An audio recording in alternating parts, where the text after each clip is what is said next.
आज जो है कि आप लोग को हम कक्षा 10 का फर्स्ट हिंदी जो है उसका चैप्टर 8वां चैप्टर हिंदी एक वृक्ष की हत्या इसके बारे में पढ़ाएंगे और बताया जाएगा।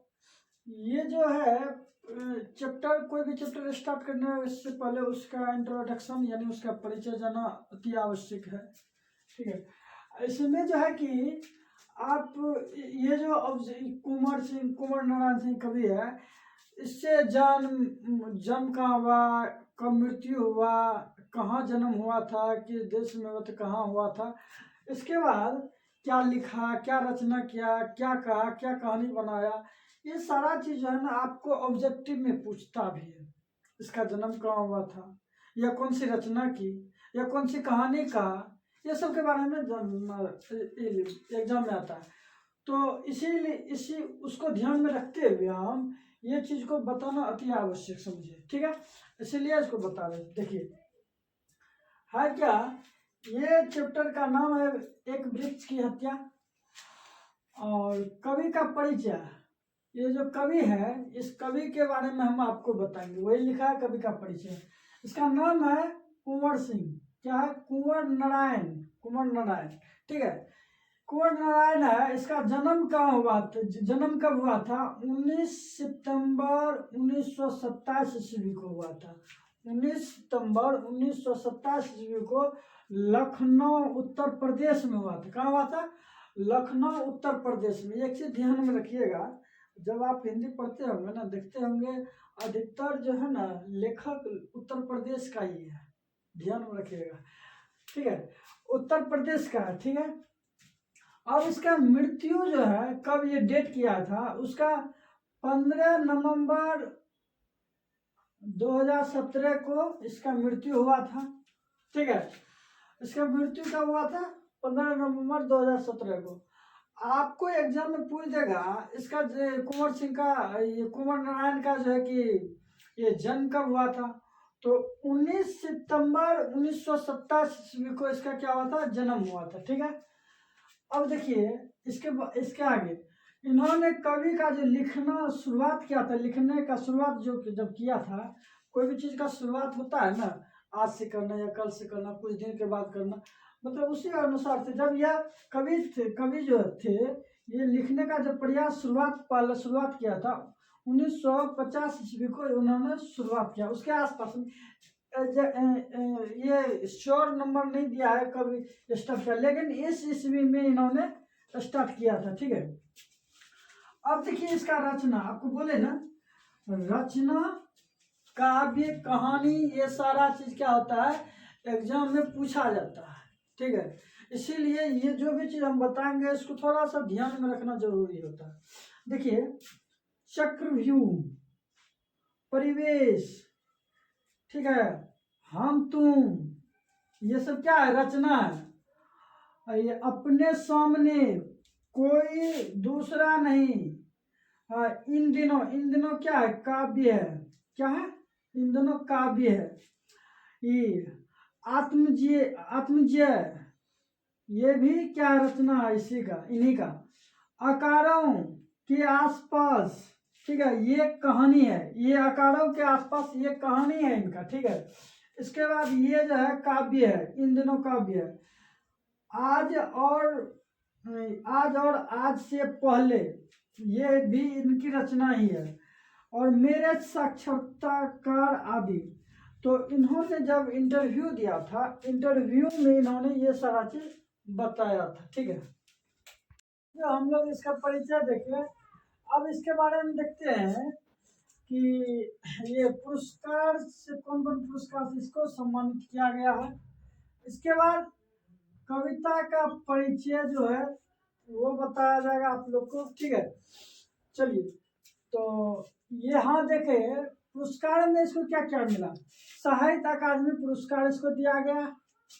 ठीक है, कुमारन आसन पुरस्कार इसको दिया गया, व्यास सम्मान दिया गया है, इसके बाद प्रेमचंद पुरस्कार दिया गया है, लोहिया पुरस्कार दिया गया है, कबीर पुरस्कार दिया गया है, सम्मानित किया गया है।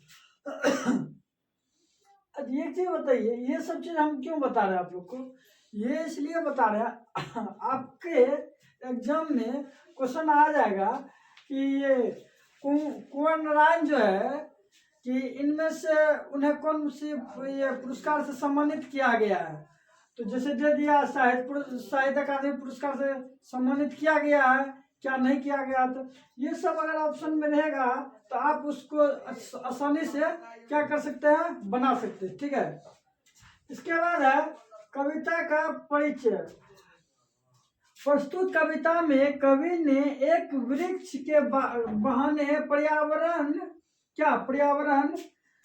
अच्छा, ये कविता का परिचय क्या है? मतलब वहां तो कवि का परिचय बता रहे थे, यहाँ कविता का परिचय क्या अर्थ क्या होता है, क्या रहा कविता का परिचय? मतलब ये जो हम एक वृक्ष की हत्या बोले हैं ना, ये एक कविता है, उसको जो है कि उसका परिचय उसके बारे में बता रहा है यहाँ पे।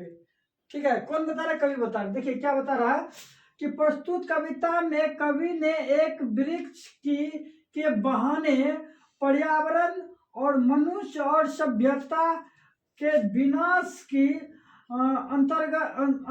अंतर्गत पर मानविक विचार प्रकट किया है। अच्छा, इसका कहना क्या था? इनका कहना ये था कि वृक्ष की जो हत्या होता है, वृक्ष की हत्या कौन करता है? मनुष्य काट रहा है अपने आवश्यकताओं को पूर्ति करने के लिए। अनेक जगह वृक्ष कटाई हो रहा है, काटता भी है। ठीक है, ये कवि जो है मनुष्य को ये सभ्यता इससे अवगत कराने के लिए यह एक कविता के माध्यम से मनुष्य को और वृक्ष को काटने से बचाने के लिए यह चीज बताया जा रहा है कि एक कविता के थ्रू ये आदमी को जागृत करना चाह रहा है कवि। ठीक है, चलिए अभी जो है कि इसका परिचय हम आप लोग को बताए, एक वृक्ष की हत्या का परिचय बता दिए। अब आते हैं ये कविता जो लिखा है इसका अर्थ समझाते हैं। देखिए आप लोग को एग्जाम में क्या करेगा ना, एग्जाम में छोटा दो जैसे एक लाइन हुआ, एक लाइन दे दिया एग्जाम में, कह देगा इसका अर्थ का व्याख्या करें। तो अगर आप इसको जानिएगा अर्थ इसका क्या होता है तभी ना व्याख्या कीजिएगा। इसीलिए हर एक चीज का हम अच्छा तरह से आपको समझाएंगे, इसके बाद आप इसको व्याख्या कर खुद भी कर लीजिएगा, इस प्रकार समझाएंगे। चलिए कवि कहता क्या है कि अब की घर लौटा तो देखा वह नहीं था वह बूढ़ा चौकीदार वृक्ष। हाँ, कौन कह रहा? वह बूढ़ा चौकीदार वृक्ष जो हमेशा मिलता था घर के दरवाजे पर तैनात। ठीक है, घर के दरवाजे पर तैनात मिलता था। कभी कहता है जब वह परदेश से लौटता है ना, घर जब लौटता है तो वह क्या देखता है, वह वृक्ष वहां पे नहीं है, जो कि वृक्ष बहुत पुराना था, इसीलिए उसको क्या कहा गया, बूढ़ा चौकीदार कहा गया। वृक्ष पुराना था लेकिन फिर भी वह अन्य स्थिति में भी वह क्या रहता था, तैनात रहता था, खड़ा रहता था वहां पे हमेशा घर के सामने, इसीलिए उसको चौकीदार कहा गया है। देखिए चौकीदार का अर्थ क्या होता है आप लोग हम लोग ये जानते हैं, जैसे कि एक प्रकार से कहा जाए कुत्ता बिल्ली भी एक चौकीदार है, वफादार है हम लोग का। ठीक है, जो कि इंसान का जो है कि रक्षा करता है। उसी हिसाब से चौकीदार कहीं भी कोई भी कॉलोनी रहता है वहां पे गार्ड रहता है। ठीक है, जैसे गार्ड रहता है उसी हिसाब से कभी जो है ये बूढ़ा वृक्ष को एक चौकीदार का संज्ञा दिया गया। ठीक है, वह क्या कहा है, उसके घर के सामने जो वृक्ष था उसको बूढ़ा कहा गया है। और तब कहता है क्या कहता है फिर आगे, हमेशा मिलता था घर के दरवाजे पर तैनात मतलब हमेशा वह डट के खड़ा रहता था, हर परिस्थिति में वह घर के दरवाजे पे वह क्या रहता था, खड़ा रहता था। अब की घर लौटा तो देखा नहीं, यानी जब वह घर प्रदेश से आया तो वह वृक्ष को देखा नहीं वहां, इसीलिए वह सोच में पड़ गया और वह बूढ़ा चौकीदार वृक्ष, कवि जो है उसको बूढ़ा चौकीदार वृक्ष के नाम से संबोधित किया। इसके बाद जो हमेशा मिलता था घर के दरवाजे पे तना, वह उसको मिला नहीं। ये इसका ये चीज कहा है, ठीक है। अभी जो है कि अब आता है इसका दूसरा लाइन। अब देखिए यहाँ क्या कर रहा है, पुराने चमड़े का बना उसका शरीर वही सख्त तना।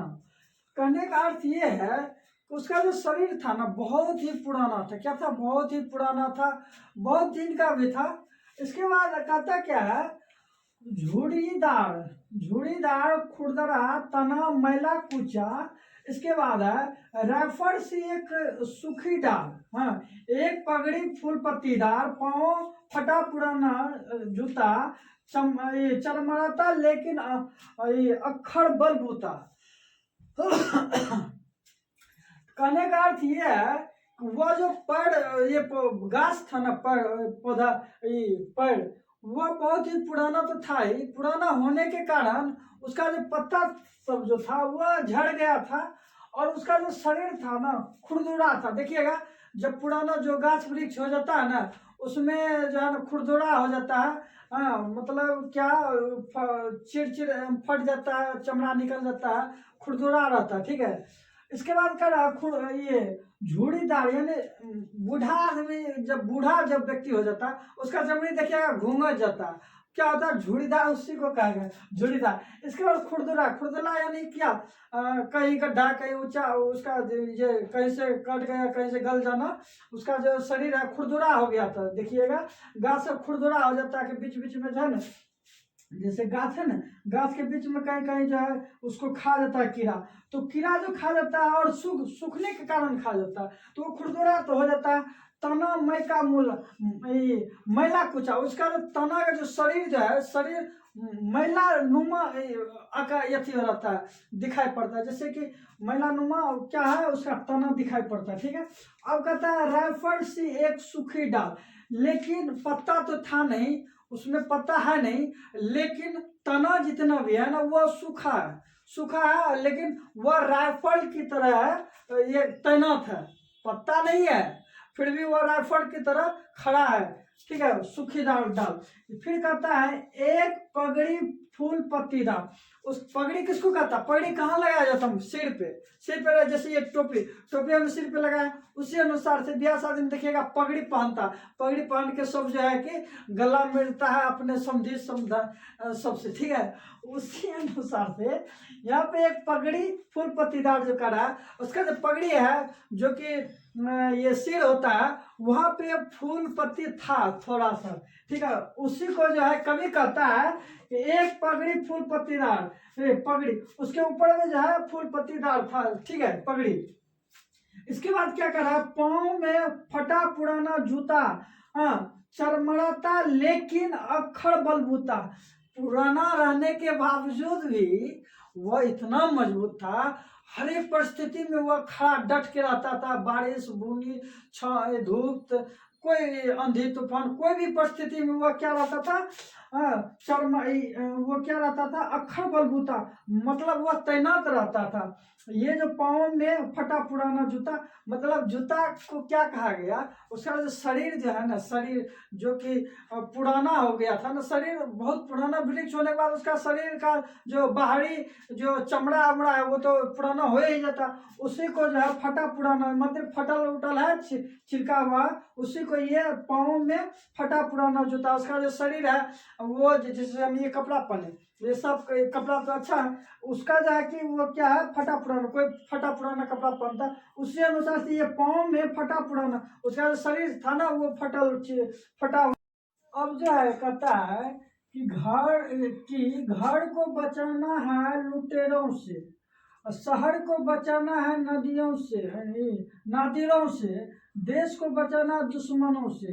ये देखिए, ये जो कहा है कवि, कवि का कहने का अर्थ क्या होता है, घर को बचाना है लुटेरों से, ठीक है, और शहर को बचाना है नादिरों से, और देश को बचाना दुश्मनों से। इसका कहने का अर्थ क्या है, घर में जो लुटेरा है उससे घर को बचाना है, इसके बाद शहर को बचाना है हथियारों से, ठीक है। अब देखिए, देश को बचाना है दुश्मनों से। यहाँ घर, शहर, देश, तीनों को जो, तीनों तभी बच सकता है जब हम क्या करेंगे, वृक्ष को बचाएंगे। क्या करेंगे, वृक्ष को बचाएंगे, तभी क्या होगा, ये घर शहर देश तभी बच सकता है, तभी हमारा देश घर शहर सुरक्षित रहेगा। अगर हम घर को बचाएंगे, शहर को नहीं, देश को नहीं बचाएंगे, तो हमारा घर भी नहीं बचेगा लुटेरों से, ठीक है, नहीं बचेगा। इसके बाद शहर को भी बचाना है नादिरों से यानी हथियारों से, तो वो भी नहीं बचेगा। देश को भी बचाना दुश्मनों से, तब भी नहीं बचेगा। इसीलिए वृक्ष की जो है हत्या जो है जो किया जाता है, सबसे पहले उसको रोकना चाहिए। हाँ, इसके बाद ही हमारा देश शहर गांव जो है कि बच सकता है, ठीक है, इससे यही स्पष्ट होता है। अब जो है कि अगला ये वाक्य में क्या कहता है कि धूप में, बारिश में, गर्मी में, सर्दी में हमेशा चौकन्ना अपनी खाकी वर्दी में। कवि कहता है क्या कि धूप और बारिश में, सर्दी में, गर्मी में हमेशा चौकन्ना अपनी खाकी वर्दी में, यानी कि धूप रहे चाहे गर्मी रहे, चाहे सर्दी रहे, हमेशा वह जो है कि चौकन्ना रहता था अपनी खाकी वर्दी। खाकी वर्दी का अर्थ क्या होता है, उसका जो शरीर था ना, शरीर जो है खुदरापन जो हो गया था ना, उसी को क्या कहेगा, कभी कहता है खाकी वर्दी। और जो उसका जो हल्का हल्का पीला उसका जो है वर्दी दिखता था, नया वाला, लेकिन पुराना जो है खाकी वर्दी के तरह उसका शरीर ऊपर में जो यथी सब है झुड़ीदार जो बन गया था और खुदरा हुआ जो था, उसी को खाकी वर्दी कहा गया, ठीक है। वह जो है कि हमेशा तैनात रहता था अपनी वर्दी में, हमेशा 24 घंटा अनेक ऋतुओं में वह हमेशा क्या रहता था, चौकीदार की तरह खड़ा रहता था वर्दी पहन के, ठीक है। यही ये इस यथी से निकलता है। अब जो है कि इसका आगे देखिए, आगे क्या कहता है, आगे कहता है कि दूर से ही ललकारता कौन, मैं जवाब दे। कभी कहता है, कभी क्या कहता है, दूर से ही ललकारता कौन, मैं जवाब देता दोस्त। क्या जवाब देता, दोस्त। और पल भर के लिए बैठ जाता उसकी ठंडी छाव में।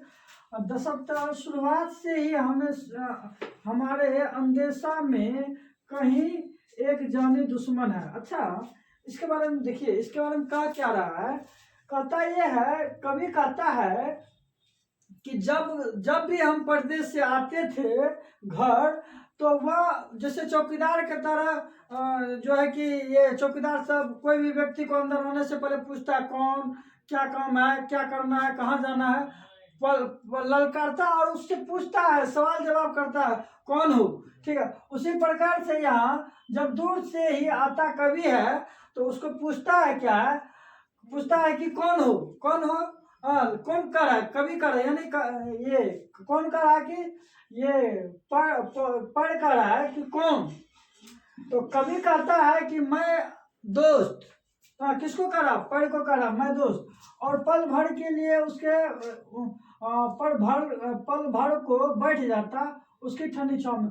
उसका जो पैर था ना, वहाँ उसके पैर के नीचे बैठ जाता था। कभी जो है जब भी आता था प्रदेश से, वहाँ बैठ जाता था। इसके बाद बैठने के बाद क्या होता था, और कुछ ठंडा हवा में सोचने विचारने लगता था, अपने आगे पीछे का कार्य के बारे में सोचने लगता था।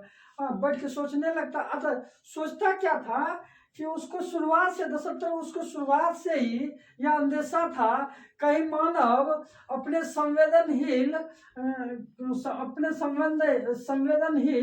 आवश्यकताओं को पूरा करने के लिए यह पौधा को काट न दे। उसको अंदेशा था कि कहीं एक जानी दुश्मन है। उसको कभी को यह बुझा रहा था कि कहीं ना कहीं एक जानी दुश्मन है, जो कि संवेदनहीन मानव जो है कि अपनी आवश्यकताओं को पूरा करने के लिए इस पेड़ को काट न दे। ये जो है कि कवि का अंदेशा रहता था। अब जो है कि इसके आगे कहता है, बचाना है। किसको बचाना है, करा बचाना। चलिए देखते किसको करा, कवि किसको करा बचाना है। तो कवि का कहना है, नदी को नाला हो जाने से बचाना है। नदी जो है वो नाला कहीं हो नहीं जाए, उससे बचाना है। हवा को धुआं से बचाना है।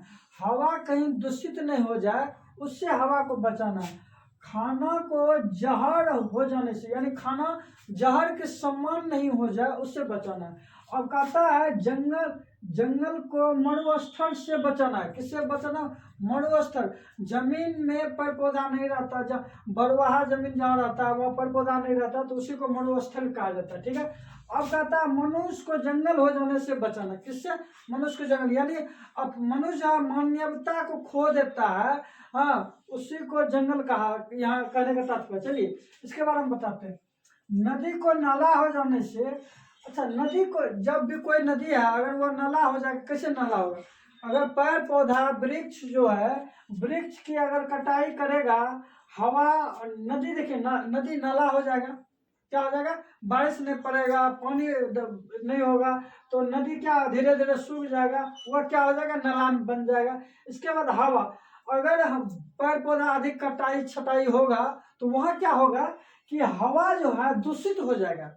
जैसे कि हमारे उदाहरण के लिए देखा जाए, पटना, ये दिल्ली पटना शहर में अधिकतर ये हवा दूषित हो जाता है गर्मी के समय में, और वहाँ सांस लेना बहुत ही कठिन हो जाता है। इसीलिए कहा गया है हवा को धुआं हो जाने से बचाना है। फिर कह रहा खाना को जहर। अभी देखिए अभी के समय में हम लोग क्या खाते हैं? जहर ही खाते हैं। डायरेक्ट नहीं खा रहे हैं, लेकिन इनडायरेक्ट जहर ही खा रहे हैं। बोलिए कैसे?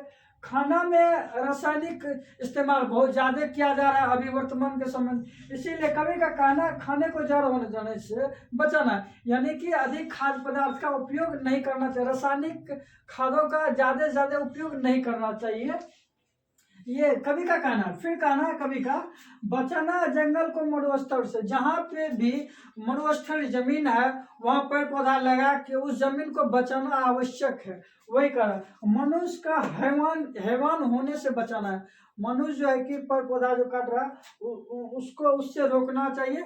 और क्या हम सभी का ये कर्तव्य होता है, पेड़ पौधा लगाना चाहिए, पर्यावरण को सुरक्षित रखना चाहिए, उसको कटाव नहीं करवाना चाहिए, हाँ, उसको सुरक्षित हमेशा हम सभी का कर्तव्य। अपने देखिए, आप विद्यार्थी हैं, हम भी विद्यार्थी हैं, आप सभी जो है कि क्या करना है, आप सभी को अपने घर के आसपास में जहाँ जमीन है वहाँ पे पेड़ पौधा लगिए। उससे क्या होगा? पर्यावरण सुरक्षित रहेगा और खाना सुरक्षित रहेगा, हवा सुरक्षित रहेगा, नहीं, नदियाँ सुरक्षित रहेगा। यही इस चैप्टर का मुख्य कहने का अर्थ यही था। पेड़ पौधा जो कट रहा है, कभी उसी को रोकने के लिए कह रहा है कि ऐसा नहीं हो जाए कि दुनिया, ये मनुष्य सभ्यता ही खत्म हो जाए। ये अगर पेड़ पौधा नहीं रहेगा तो मनुष्य सभ्यता खत्म ही हो जाएगा। इसीलिए ये कवि का यही कहना है। ये चैप्टर यहीं तक खत्म होता है। ठीक है।